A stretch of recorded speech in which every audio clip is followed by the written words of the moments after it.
Olá, queridas irmãs, queridos irmãos, é uma alegria estar com vocês novamente. Vocês perceberam que a semana passada eu não publiquei, eu estou em viagem, eu estava em Salt Lake visitando meus filhos e agora estou em North Carolina, na cidade de Clayton, visitando meu outro filho. Estou aqui no quintal gravando essa breve mensagem. Hoje, então desculpe pela semana passada, tá bom? Hoje nós vamos estudar aqui, tecer alguns comentários sobre Êxodo, do capítulo 7 até o 13. Aqui o Senhor havia ordenado o seu profeta Moisés a ir até Faraó e fazer alguns sinais a ele para que pudesse libertar o povo, mostrando o poder de Deus e assim convencer o Faraó a libertar o povo de Israel.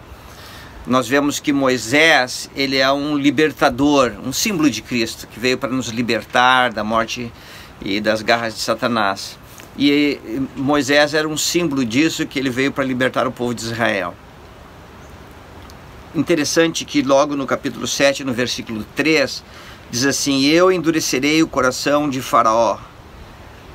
Pensa bem, o Salvador, Jesus Cristo, ele pede que nós possamos ofertar a ele um coração quebrantado, um espírito contrito. Deus não procura endurecer nosso coração. Quem faz isso é Lúcifer. Ele nos faz ter certos pensamentos, tentações, enfim, e com o objetivo de endurecer o coração para que percamos a sensibilidade e percamos a influência do Espírito Santo. Joseph Smith, quando ele estava fazendo a revisão inspirada da Bíblia, né, que nós chamamos de tradução, nesse versículo 3, ele escreveu assim, está aqui, ó: e Faraó endurecerá o seu coração, como eu te disse, e tu multiplicarás os meus sinais. Então, quem endurecer o seu próprio coração era Faraó, não o Salvador, não Deus. Então isso é algo que nós devemos sempre observar. Quando nós endurecemos nosso coração, quando nós temos o coração endurecido, é porque nós estamos dando ouvidos a Lúcifer e não a Deus. Isso é algo para se pensar, tá bom? Muito bem, então são vários sinais. Algo marcante aqui é que quando o Senhor dava um sinal, os magos de Faraó faziam o mesmo sinal. Então nós temos aqui primeiro, nós temos a vara que se transformou numa serpente. Eles foram lá e replicaram o sinal. Depois nós temos aqui, tornou as águas do rio em sangue. Os magos fizeram o mesmo. Depois nós vimos a multiplicação de rãs, né, os magos, nas águas do rio. E então nós vimos que os magos fizeram o mesmo. E então no quarto, já mais outro sinal, fez com que pudesse do pó surgir muitos piolhos, e os magos fizeram o mesmo. Então nesses primeiros sinais, os magos sempre repetiram. Então algumas coisas que nós podemos pensar. Primeiro, quando nós ficamos orgulhosos e com o coração duro, isso provém do diabo.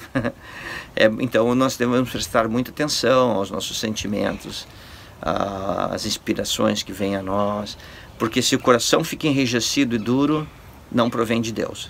Segundo, Satanás ele também tem poder de fazer alguns milagres, de simular coisas, como nós vimos aqui.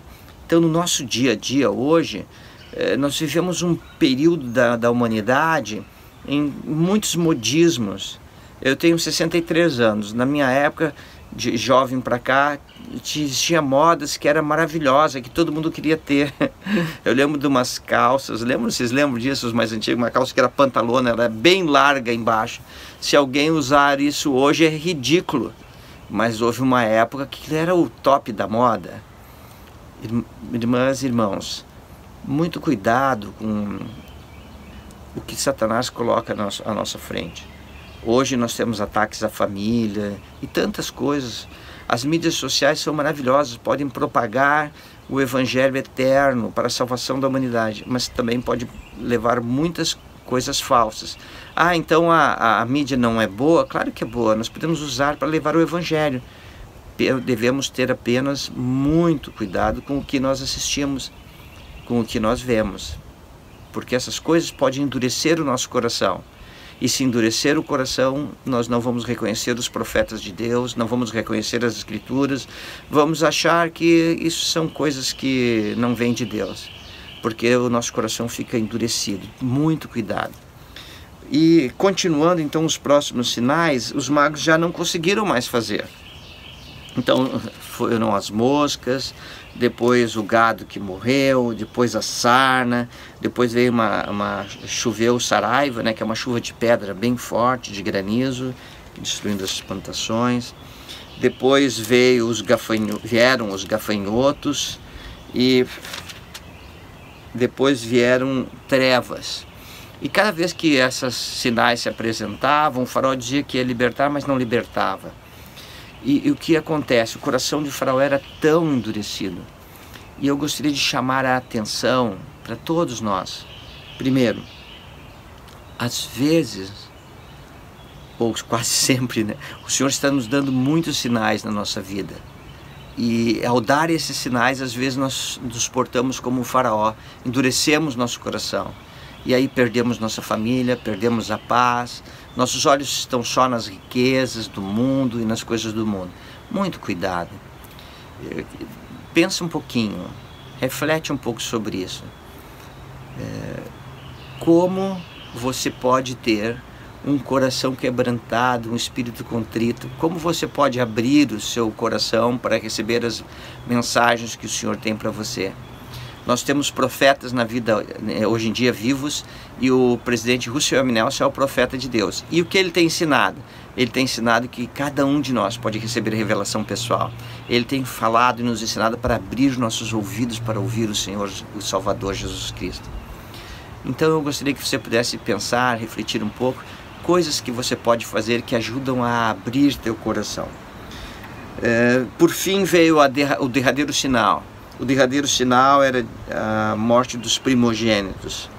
O faraó havia no capítulo 10, versículos 28 e 29, falado que se Moisés aparecesse diante dele, seria a última vez que veria a face de Faraó e morreria. E Moisés disse: nunca mais aparecerei diante de ti. E então veio esta terrível praga, esse sinal terrível, vamos dizer assim.